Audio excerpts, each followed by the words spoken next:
Você sabe quem realmente é dono de Londres? Não são os membros da realeza, nem os políticos. É uma dinastia secreta de 14 bilhões de dólares que você provavelmente nunca ouviu falar. No entanto, ao caminhar pelas ruas de paralelepípedos de Londres, é bem provável que você esteja pisando no império deles.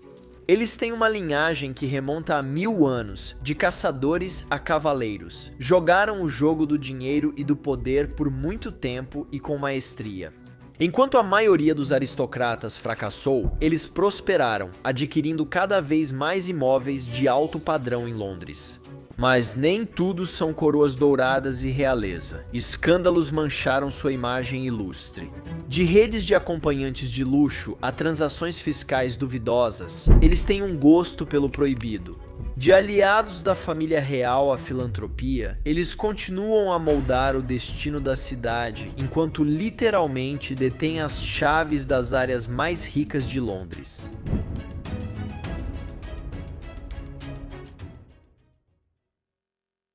Imagine isso, você está só relaxando em Londres, a grande cidade onde a arquitetura moderna se encontra com ruas antigas, cheias de histórias do passado. Enquanto você passeia, vai acabar encontrando alguns lugares famosos, como o Palácio de Buckingham, a Torre de Londres e seja lá o que isso aqui deveria ser. Mas aqui vai a verdade. Enquanto você caminha por essas ruas sinuosas e encontra todas as maravilhas de Londres, é bem provável que esteja pisando em terras pertencentes a uma clássica família bilionária britânica. Eles agem como mestres de marionetes, controlando o jogo imobiliário de Londres. Seus imóveis não são só prédios, mas o coração da cidade. Por exemplo, eles possuem impressionantes 50% da sofisticada região de Mayfair, com lugares como a Embaixada Americana, o Hotel Beaumont e a Galeria Gagosian, todos sob seu controle. Além disso, eles estão marcando presença na região de Belgrávia, que tem mais de 300 acres e é conhecida por suas propriedades luxuosas. Mas esses figurões ingleses não são novatos nesse jogo. Eles têm sido grandes nomes na sociedade britânica durante todo o milênio. Essa família é tão antiga que é mais velha que os presidentes recentes dos Estados Unidos da América. Não estou falando dos Rothschild, também não estou falando do Catar, embora agora que eu pense nisso, enfim. Estou falando da família Grosvenor. Sim, Roundtree Grosvenor. A história da família Grosvenor começa com um cara chamado Sir Richard Grosvenor, o primeiro baronete. Lá em 1585, no frio congelante de janeiro, esse cara aparece na cena, só para você sentir o clima da época. Esse camarada está sendo nomeado cavaleiro enquanto Shakespeare ainda está na ativa e a Bíblia do Rei James está causando impacto. Depois de estudar em Oxford e se tornar o grande xerife de Cheshire, ele ganha o título de cavaleiro do Rei James I em 1617. Mas Sir Ricardo não é só títulos, ele também é um cara do povo. Em 1625, ele é o carismático membro do parlamento por Cheshire, conquistando corações e votos. Só podemos imaginar como isso era naquela época, julgando pelas cenas do parlamento de hoje. É relativamente cedo no debate. Não há ordem. Não há necessidade de o ilustre membro ficar gritando "arrói aí" do segundo assento. Muito bem. Além disso, ele é nomeado Príncipe de Gales em 1621 e recebe o prestigioso título de barão apenas um ano depois. As entradas do diário dele daquela época ainda existem, lançando verdadeiras bombas de conhecimento histórico, mesmo no século XXI, agora avançando para Sir Richard Grosvenor 2.0, o segundo barão. Esse cavalheiro é um monarquista convicto. Durante a Guerra Civil em 1643, ele faz o mesmo trabalho de xerife que o pai dele fazia, expulsando os apoiadores do parlamento da Batalha de Edge Hill. Então, para os observadores amadores, parece que não mudou muita coisa nos últimos 400 anos. Eu não vou tolerar esse tipo de comportamento. Se quiser sair, saia. Mas se levantar de novo, vou te expulsar. Escolha, fique quieto ou saia. Ele até recebe o título de Príncipe de Gales. Mais tarde, em 1659, ele se une a Sir George Booth para uma revolta realista, mesmo que as coisas não saiam exatamente como planejado. Entra em cena Sir Thomas Grosvenor, terceiro baronete, um visionário em formação. Esse cara é o cérebro por trás da operação, o gênio dos fundos de hedge, ao estilo Jim Simons, preparando o terreno para o império imobiliário Grosvenor. E isso pode ser interessante para os veteranos entre vocês que me acompanham há meses e anos. Alguns dias atrás, eu perguntei quem queria participar da nossa workation em Bali. E eu pensei, talvez algumas pessoas queiram se juntar a nós. Vou alugar uma vila em Bali na primavera de 2024 por até 2 meses e convidar amigos, colegas e investidores de finanças e mídia. Só trabalhando, aprendendo juntos e também se divertindo um pouco. Fiquei surpreso com tantas mensagens e interesse de vocês, então decidi compartilhar isso aqui no YouTube também. Se você estiver interessado, preencha o formulário na descrição abaixo. As datas provavelmente serão entre fevereiro e abril, e vamos tentar reunir de 10 a 20 pessoas, incluindo meus amigos e colegas. As pessoas provavelmente vão entrar e sair, algumas ficando mais, outras menos. E tudo bem, o foco é trabalhar e aproveitar o tempo juntos. Provavelmente também faremos de 1 a 2 mini workshops por semana, onde vamos apenas conversar sobre o que fazemos, qual é a dinâmica da indústria em que trabalhamos. Para aprendermos juntos, fazermos amizades verdadeiras e talvez construir impérios. Não é um projeto comercial. Então, seja qual for o custo final da vila, esse será o preço. Eu imagino que por pessoa será em torno de $350 por semana. E nós só vamos cuidar da acomodação e talvez de alguns charutos, mas passagens, comida, tudo isso é por sua conta. Após preencher o formulário, se houver muitos interessados, selecionaremos com base na sua disponibilidade e perfil do LinkedIn. Assim, reunimos um grupo realmente legal e ambicioso. E agora, de volta ao mestre, Sir Thomas Grosvenor. Ele constrói uma casa luxuosa que hoje conhecemos como Eaton Hall, em Cheshire. Mas esse lugar não é só uma casa, é quase um estilo de vida, com jardins, terras agrícolas e áreas de parque. Não é só sobre os Grosvenor, isso traz destaque para toda a galera de Cheshire. Aí, em 1677, Sir Thomas se casa com Mary Davis. O dote dela, Avery, é como um bilhete dourado para os Grosvenor. Esse terreno de 500 acres se transforma nos bairros chiques de Mayfair e Belgravia. Os Grosvenor não ficam só esperando. Eles pegam um campo e transformam em alguns dos endereços mais badalados de Londres.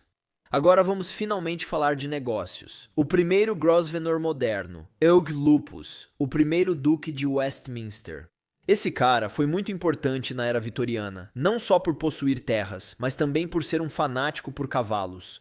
A influência dele sobre os bairros nobres de Londres começa nos anos 1800. Enquanto outras famílias nobres enfrentam dificuldades econômicas, os Grosvenor tiveram sorte com o boom urbano de Londres. Lupus não fica apenas sentado em cima da fortuna dele. Ele investe e joga de forma inteligente. Em meados de 1800, ele transforma Belgravia e Mayfair nas áreas chiques que conhecemos hoje. E em 1852, ele adiciona um toque real à família quando se casa com sua prima, Lady Constance Sutherland Leveson Gower. Que nome, hein? Até a Rainha Vitória aparece no casamento. Isso sim é um movimento de poder. O grande momento chega em 1874, quando a Rainha Vitória reconhece o papel dos Grosvenor na transformação de Londres, e Hugh Grosvenor conquista o grandioso título de Duque de Westminster. Isso soa super estranho para nós, que temos a mente voltada para os negócios, mas é como um pass very important person para o topo da elite britânica.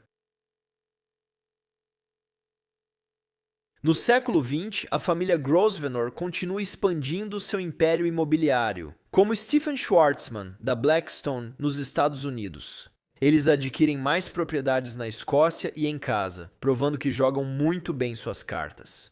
Os Grosvenor estão nadando em riqueza, e todo mundo na Grã-Bretanha sabe disso. Eles não são apenas sortudos.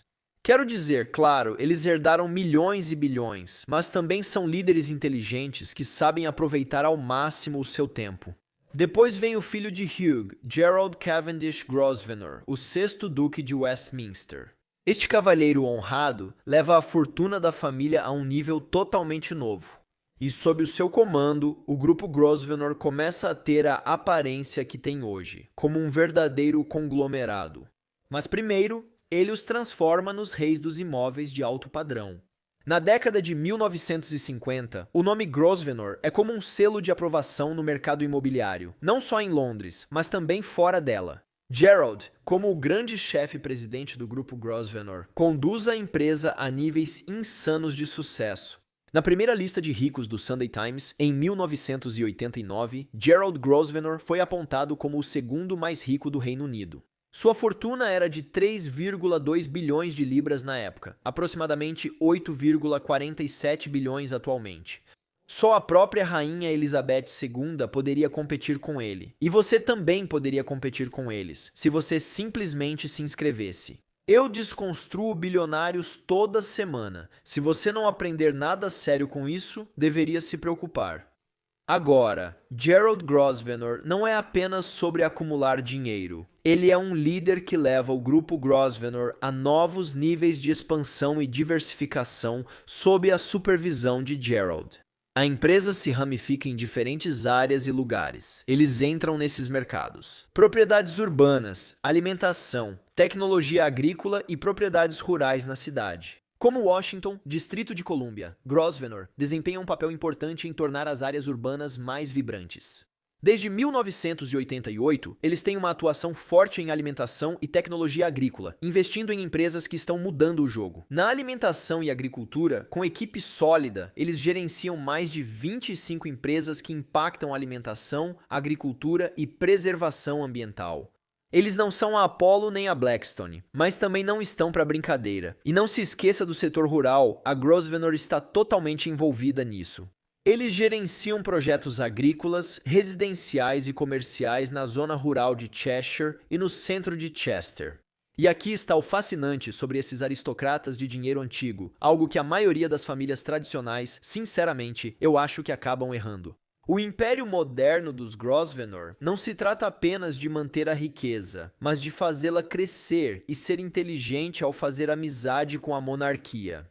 Eles passam de uma nobreza comum para serem próximos da realeza e fazerem grandes negócios com eles. É sinceramente uma aula de como se manter no topo do jogo. Se algum aristocrata de família tradicional estiver assistindo a este vídeo, preste atenção.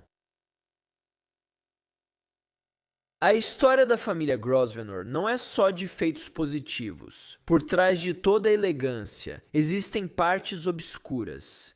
Eles enfrentaram uma fase difícil no fim dos anos 2000, quando Gerald Cavendish Grosvenor, sexto duque de Westminster, se envolveu em um escândalo em 2008. A mídia está agitada e ligando ele ao infame Emperor's Club Very Important Person, um círculo de acompanhantes de luxo que foi ligado à queda do governador de Nova York, Eliot Spitzer.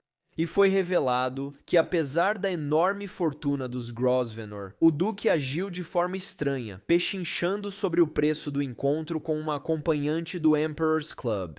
Isso levanta a pergunta óbvia: por que ele não faz como os árabes? Simplesmente paga qualquer preço para levar aquela modelo do Instagram para Dubai. A revelação surpreendente não agradou ao grupo dos Grosvenor e causou muita fofoca na alta sociedade britânica. E claro, tem mais. Alguns anos depois, os Paradise Papers revelam tudo. Documentos vazados expõem uma sofisticada rede de paraísos fiscais offshore usada pelos ricos, incluindo os Grosvenor. Acontece que eles desviaram milhões para empresas offshore secretas desde 1999. Essas entidades offshore possuem quase metade das ações de uma subsidiária que gerencia os negócios dos Grosvenor na América do Norte e Austrália. Essa manobra fiscal complicada causa uma revolta pública entre as pessoas comuns e levanta questões sobre as movimentações financeiras da família. É surpreendente que eles façam isso desde 1999. Sinceramente, quase dá para respeitar. Avançando para 2019. E Hugh Grosvenor, o Duque de Westminster, enfrenta críticas por uma suposta limpeza social. O grupo imobiliário dele quer demolir o Walden House em Belgravia, em Londres, para um novo projeto luxuoso.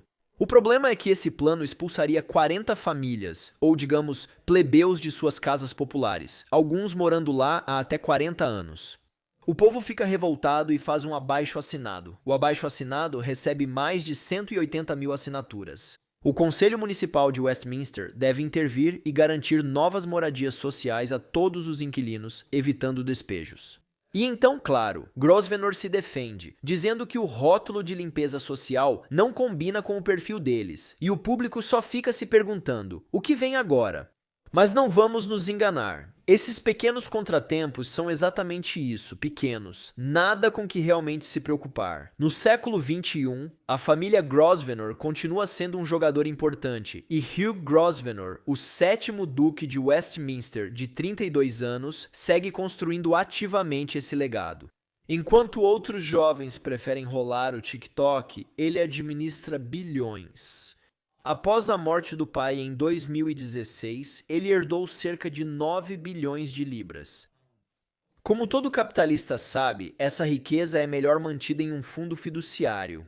Então, Hugh é o beneficiário, mas não o proprietário legal desse fundo fiduciário. E claro, isso significa isenção de impostos. Ele tem mais liberdade para administrar o Império Grosvenor hoje. Eles possuem metade de Mayfair, com propriedades como a Embaixada Americana, o Hotel Beaumont e a Galeria Gagosian. E eles possuem 300 acres em Belgravia, junto com outros locais notáveis como a Fábrica de Biscoitos em Bermondsey, St. Mark's em Mayfair e Eaton Square em Belgravia. Seus empreendimentos imobiliários vão além do Reino Unido, incluindo propriedades em Cheshire, Lancashire, Escócia e Espanha. O grupo Grosvenor é um grande protagonista no cenário global. Eles administram bem edifícios históricos e modernos, frequentemente incluindo comodidades como instalações esportivas e centros de compras. O portfólio internacional deles inclui a ilha Annecies, no Canadá, uma vasta propriedade situada no rio Fraser, em Vancouver, nos Estados Unidos. Grosvenor Américas está ativamente envolvida em projetos de desenvolvimento e investimento imobiliário em todo o país. Em Hong Kong, o grupo Grosvenor desenvolve residências de luxo pela Grosvenor Land Property Fund Limited. E atualmente, a família é liderada por Hugh Grosvenor. Mas apesar de sua riqueza, Hugh Grosvenor é conhecido por manter um estilo de vida discreto. Ele evita a atenção do público. Sua relação próxima com o príncipe William é evidente, já que ele é padrinho do príncipe George. Então, a conexão entre os Grosvenor e a família real ainda é, obviamente, muito forte. E vamos terminar isso de forma positiva, certo? Uma figura de destaque na família Grosvenor é Lady Edwina Grosvenor, irmã do rei Charles e filha do 7º Duque. Apesar da riqueza e privilégio, Lady Edwina atua na filantropia e reforma prisional. Ela fundou a One Small Thing, uma organização que colabora com presos e funcionários em prisões masculinas e femininas. Além disso, ela é investidora fundadora e embaixadora da rede de restaurantes Clink, ajudando presos a se prepararem para carreiras no setor de alimentação. Não encontrei nada negativo sobre ela, então quero prestar minha homenagem. O que acha dos Grosvenors? Se você gostou deste vídeo, tenho certeza de que vai gostar do meu documentário completo sobre a família Rothschild, seu modelo de negócios e seu lado obscuro.